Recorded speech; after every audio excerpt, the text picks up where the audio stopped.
এমপিওভুক্ত সব শিক্ষকের জন্য গুরুত্বপূর্ণ সতর্কবার্তা। জাল সনদে শিক্ষকতা করার অভিযোগের পর এবার কঠোর অবস্থানে বেসরকারি শিক্ষক নিবন্ধন ও প্রত্যয়ন কর্তৃপক্ষ এনটিআরসিএ সারা দেশের সব এমপিওভুক্ত শিক্ষা প্রতিষ্ঠানে কর্মরত শিক্ষকদের এনটিআরসিএ নিবন্ধন সনদের সত্যায়িত কপি জমা দেওয়ার নির্দেশ দিয়েছে কর্তৃপক্ষ।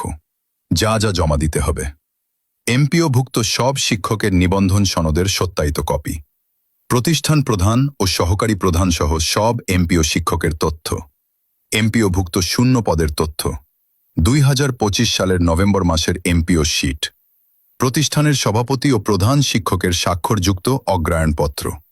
সময়সীমা: চিঠি পাওয়ার 7 কার্যদিবসের মধ্যে ডাকযোগে কুরিয়ার বাহকের মাধ্যমে জমা দিতে হবে। সতর্কতা: নির্দেশনা অমান্য, তথ্য গোপন, সনদ টেম্পারিং বা দাখিলে ব্যত্যয় ঘটলে প্রতিষ্ঠান প্রধানসহ হদানসহ সংশ্লিষ্টদের বিরুদ্ধে আইনগত ব্যবস্থা নেওয়া হবে। বিষয়টি শিক্ষা মন্ত্রণালয় ও সংশ্লিষ্ট অধিদপ্তরকে জানানো হবে। জমা দেওয়ার ঠিকানা: চেয়ারম্যান, বেসরকারি শিক্ষক নিবন্ধন ও প্রত্যয়ন কর্তৃপক্ষ NTRCA, red crescent Borak tower, 4th তলা, 37-3A, Eskaton garden road, Ramna, Dhaka 1। বিশেষ দ্রষ্টব্য: সারা দেশে প্রায় 32,000 এমপিওভুক্ত প্রতিষ্ঠানে 5.5 লাখ শিক্ষক কর্মচারী, যাদের মধ্যে 3.5 লাখের বেশি শিক্ষক এনটিআরসিএ সনদধারী।